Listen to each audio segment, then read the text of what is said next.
Hello, this is Robert here at Colonial Auto Center in Charlottesville, Virginia. This is our Nissan Titan used truck right now. I'm just going over a condition report of the vehicle so you can kind of review it and make sure that you understand the condition of this vehicle. There's a little bit of misalignment on that fender right there. There's some paint chips across the hood which are purely cosmetic. You can tell the front bumper's been repainted before. Looks like it could have had an option for fog lights. They're not there. Same thing on that side, they match.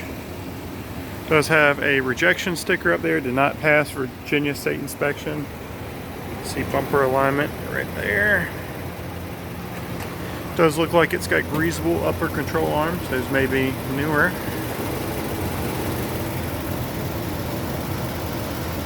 Good tire tread. Mud flaps. There's a little dent right there. See if we can zoom in right there. Some paint scrub marks. You got your door trim pieces. All that looks pretty good. Good tire tread on the back.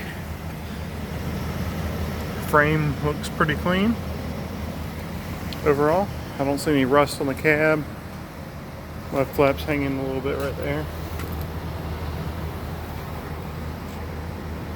There's some dents on the tailgate. So what we got right here is the main part right here. Let's see if I can get that good for you. A couple little dents right through here. And it's pushed in a little bit more here than it was other places. It does have a bed liner, drop-in bed liner plastic in it. There's some damage on the back of that cab right there. Looks like a paint and a dent as well. It does have a tow ball in the bumper, and it does have a 7-pin harness and a 4-pin harness right here. It does have the spare tire. There's a dent in the bumper right there. Some paint chips, normal wear and tear stuff for a truck. Again, mud flap on this side is missing a tab or 3M tape right there. Frame this side, really good. Good tire tread. I did have to jump start this vehicle. We are not replacing the battery. It will be as is. So I may have to jump start it when it's picked up. Rear interior of the vehicle. Some scuffs, nothing crazy, a little gouge. Seats in pretty good condition. You got some tape or some glue right there. Cup holders broken on one side. I don't know how easy you can see that. Broken on one side and good on the other. Alright, that's something I want to show you. I told you I was missing some of the sunglass holder things. We go back. There's one of them there on the center console. Headliner looks pretty good. Other than that, I'm going to get up on the roof so you can see that. Let's see. You do have some dents right there on the roof on the driver's side, along with some scratches. They're kind of hard to see. You want to make sure you get a good visual. There's a more up close of that dent that I pointed out in the back of the cab. And there's like a one dent on the roof right there. Nothing crazy on this side, but it is more dents on that side. Hoping you can see all of them. You can maybe see the lines wavy on the roof right there. Just to give you an idea. It has been running for about 10 minutes. I don't hear any abnormal engine noises or anything like that. I'll send you a copy of the RO. There's just some glue residue. I think this is loose, the armrest, but it still is functional, but it's loose feeling.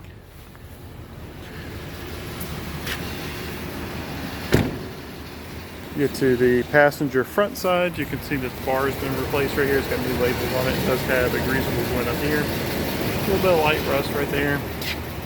Good tire tread. You know, brake pads look actually pretty decent. You know, I didn't point them out on the other ones, but they don't look super thin. I do see some waves on the rotors. You got one cosmetic thing right there. I don't think it's a dent, I think it's just a scuff, so it's a possibility it could buff out, maybe. There's trim on the window right here. Just trying to do it very in detailed and be overly picky so that you understand the condition. So what I'm going to do now is go ahead and pop the hood, show you everything under there. Again, it will need a battery. This is some kind of controller right here. I don't know what it does, but it's something aftermarket right there. I don't see any difference when I moved it. It typically looks like a underglow or an interior glow. So hood holds with the struts. Here's the battery size. Also, I do notice they put a screw in there on the positive side post. I don't know if that was to make it easier to jump, because if you try to put a jumper cable on there, you got very little to grab a hold to. They said the exhaust manifolds leak, and I can smell some exhaust when I lift the hood. And that might be the ticking noise that you're hearing, is probably those. Overall, not too bad under there. It's very quiet with the hood shut. Now as we're getting in, you got a little bit of wear right there. There's no floor mats in this vehicle.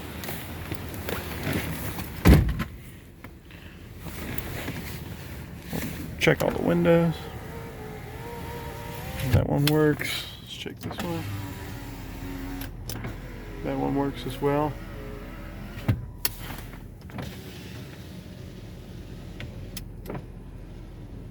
All the windows are very slow, and that might have something to do with the dead battery, because basically the engine off the alternator's running everything. So all windows do operate. This back window, let's see. The back window does operate as well. You got one sunglass holder left, and you got this whole thing right there. Mirrors, they don't flop, they hold. These things that look on used vehicles, all those don't flop and hold. You got a little cover right here.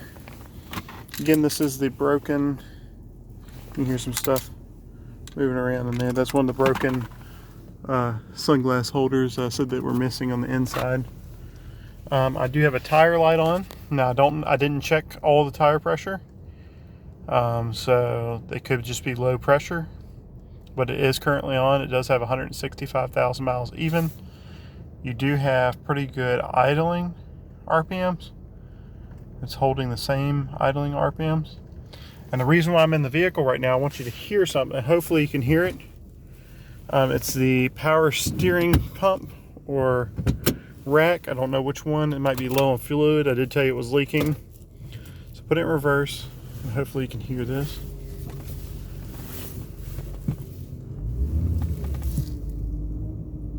It's making a whining noise. So it's very common when power steering pump's low on fluid. So that could just be low on fluid, or which is what I suspect it would be. Fix a line or however it's leaking. You can hear it a little bit right there.